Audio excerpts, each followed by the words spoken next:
¿Qué hizo el soberano de un universo mientras el mundo lo conocía simplemente como el hijo de un carpintero? ¿Cómo puede lo infinito caminar entre lo cotidiano sin ser reconocido? ¿Cómo puede lo infinito esconderse tras una vida ordinaria sin levantar sospechas?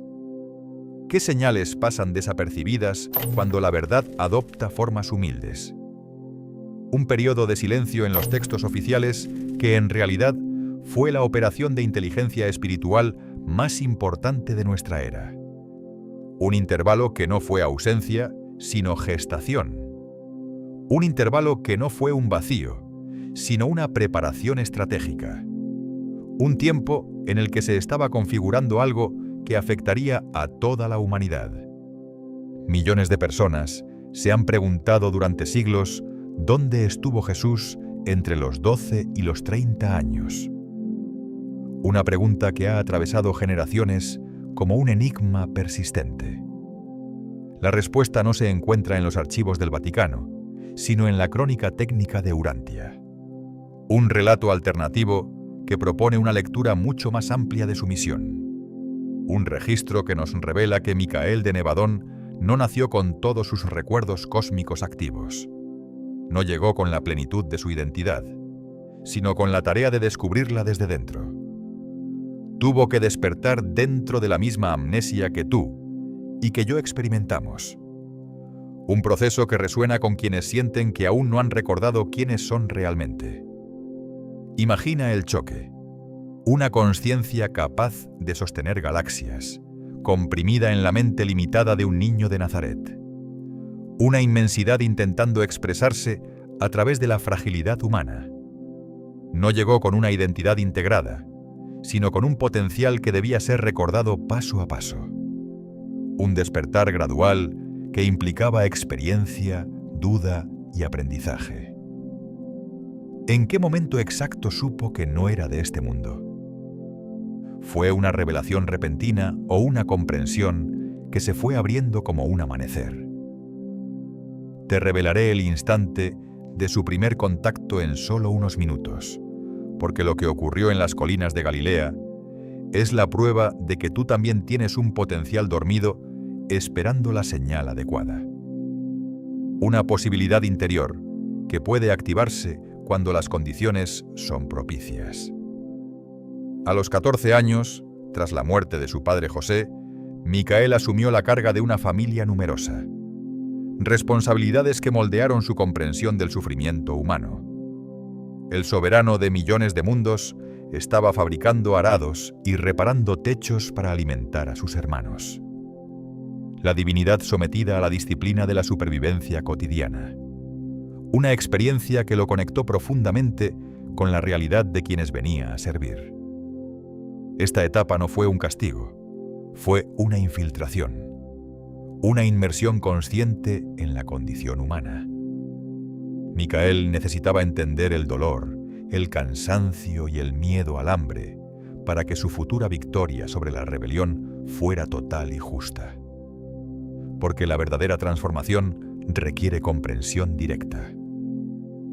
No puedes sanar un sistema que no has sentido en tus propios huesos, ni liberar una conciencia que no has aprendido primero a comprender desde la limitación. Un principio que sigue siendo válido hoy.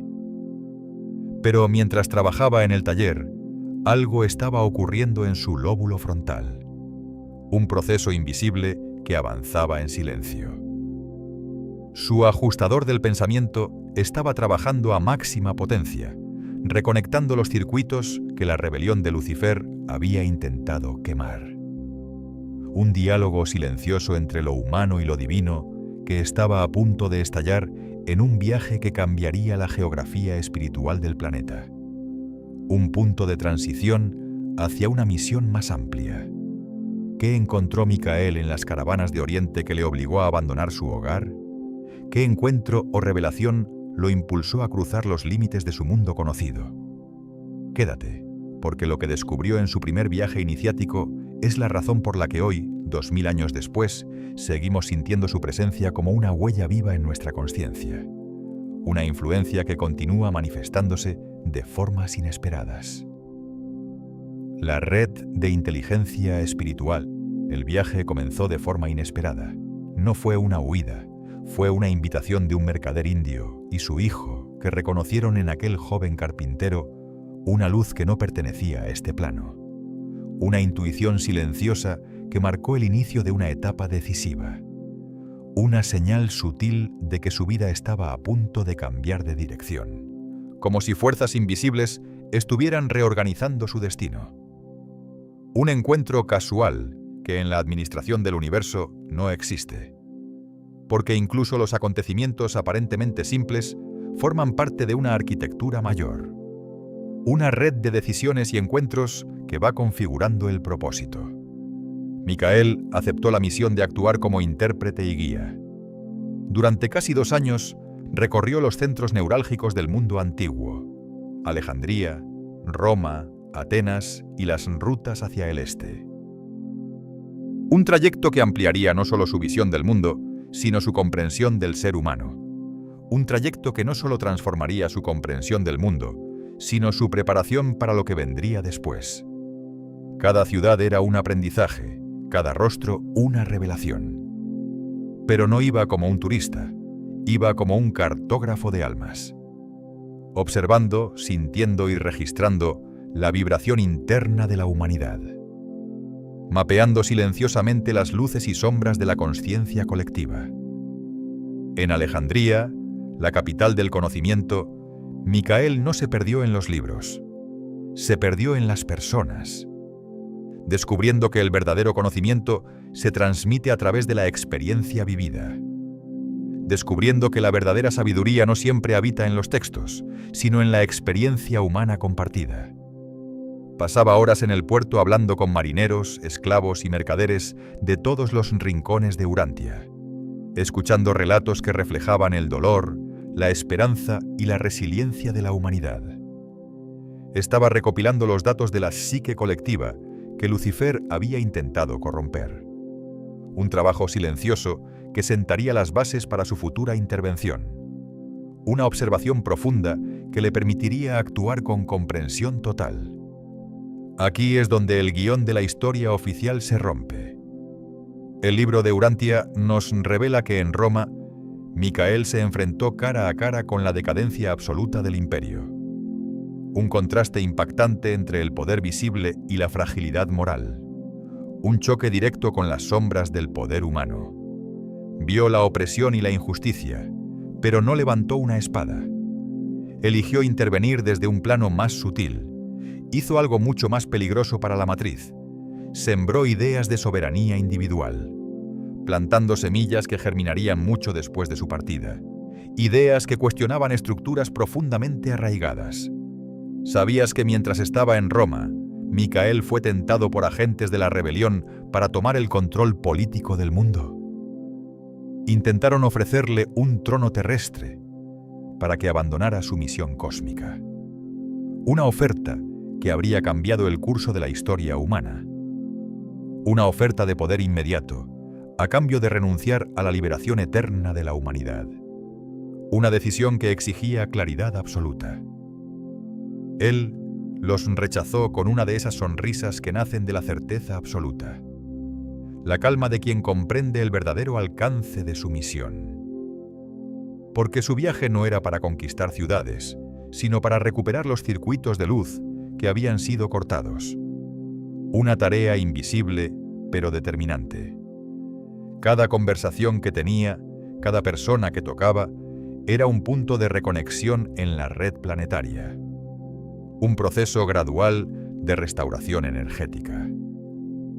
Estaba instalando un nuevo sistema operativo en la consciencia de Urantia, conversación a conversación.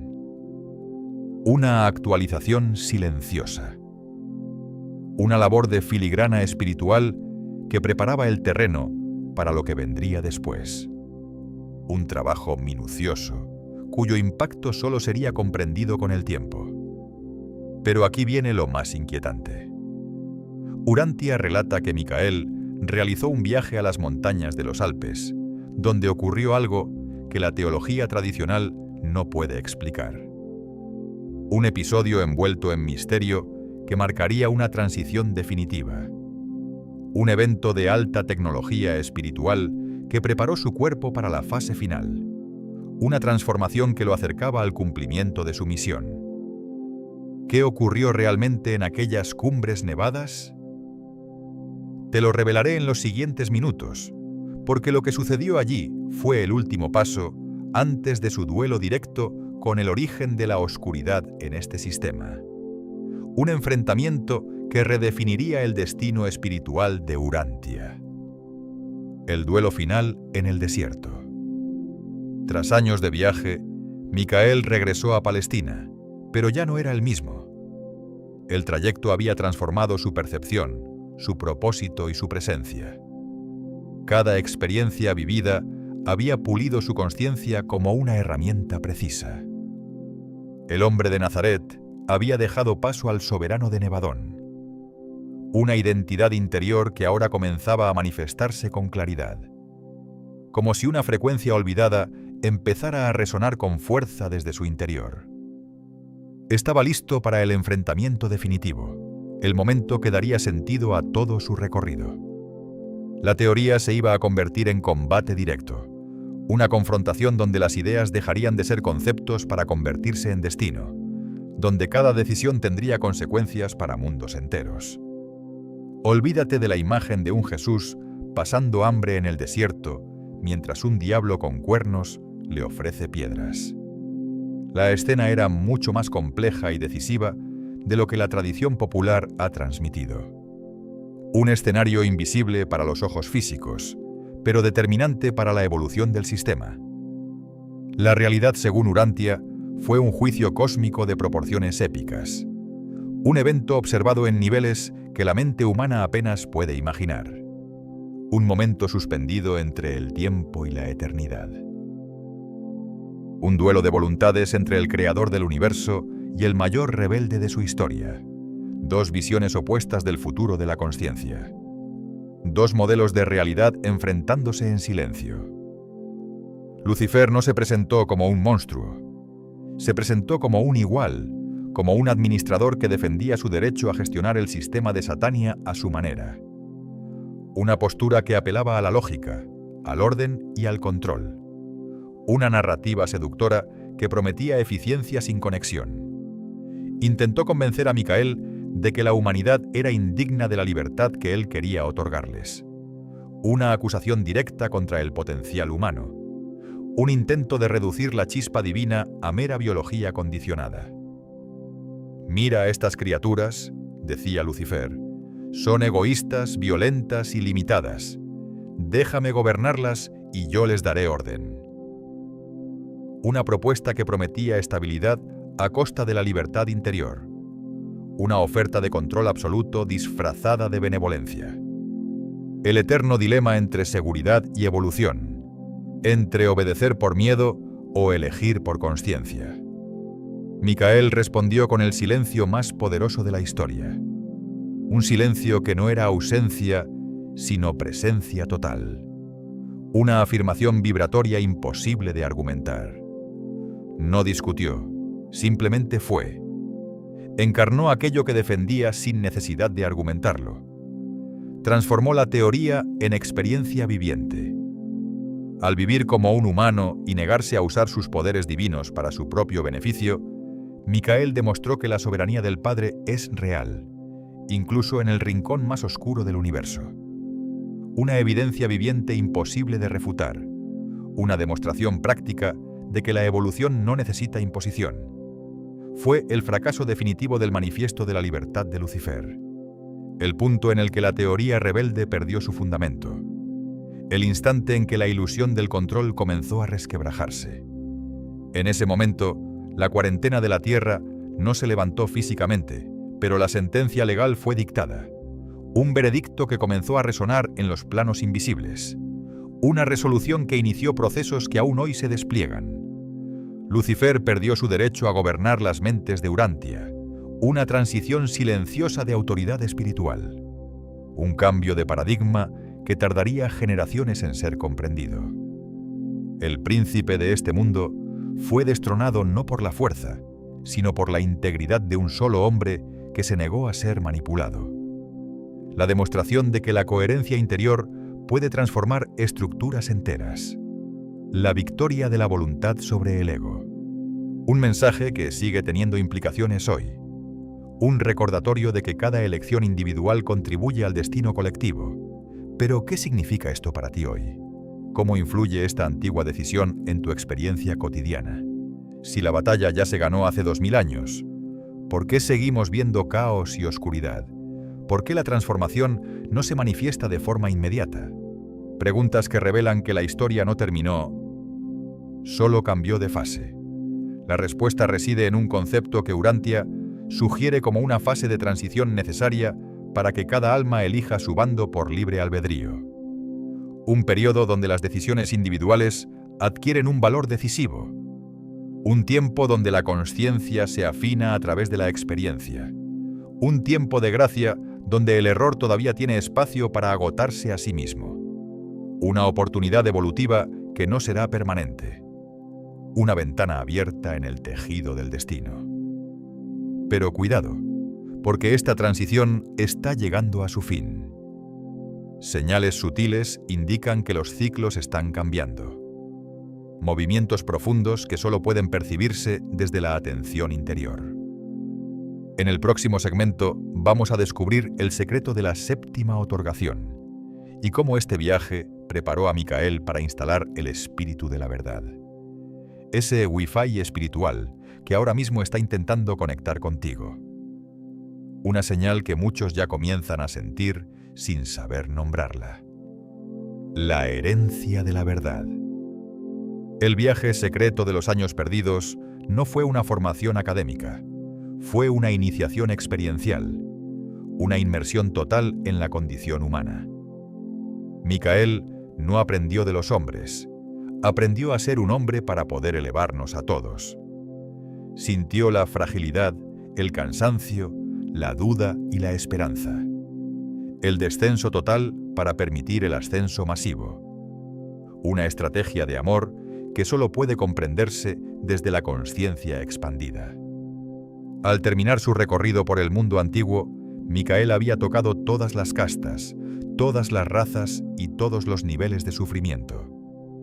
Había visto la humanidad en su forma más cruda y también en su potencial más luminoso. Había limpiado el camino para que, tras su partida, el espíritu de la verdad pudiera filtrarse en cada mente sin importar su religión o cultura. La creación de una infraestructura espiritual universal que no conoce fronteras.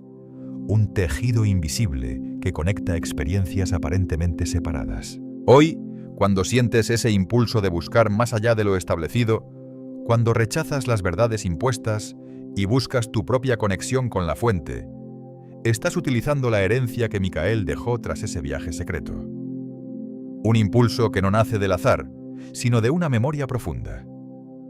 Eres el resultado vivo de una operación de rescate galáctico que aún sigue en curso.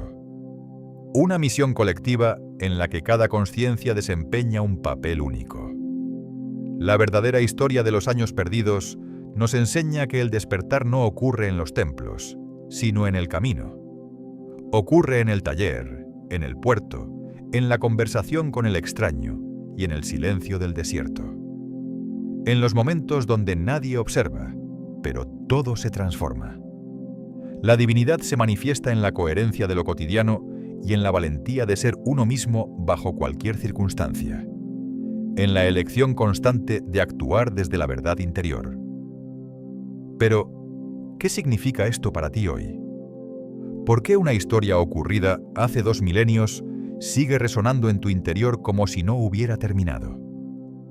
¿Qué parte de ti reconoce esta narrativa como propia?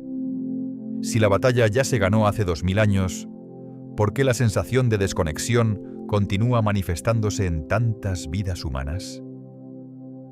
¿Qué aprendizaje colectivo aún necesita integrarse? La respuesta reside en una fase de transición necesaria para que cada alma elija su bando por libre albedrío. Un tiempo de gracia donde el error todavía tiene espacio para agotarse a sí mismo. Un intervalo donde la consciencia puede observar sus propias creaciones. Pero cuidado, porque esta transición está llegando a su fin. Los cambios que percibes en el mundo exterior son reflejo de movimientos más profundos en la estructura de la realidad. Transformaciones que comienzan en el interior antes de hacerse visibles. Cada decisión y cada acto de coherencia comienzan a tener un impacto mayor del que imaginas. Como si los circuitos invisibles de la experiencia humana estuvieran activándose progresivamente. Una red silenciosa despertando punto por punto. El viaje de Micael fue la activación de una posibilidad para toda la humanidad. Al recorrer ciudades y enfrentar tentaciones, estaba sembrando un patrón que ahora puede ser reconocido por quienes están listos para verlo. Un código evolutivo que empieza a descifrarse desde dentro.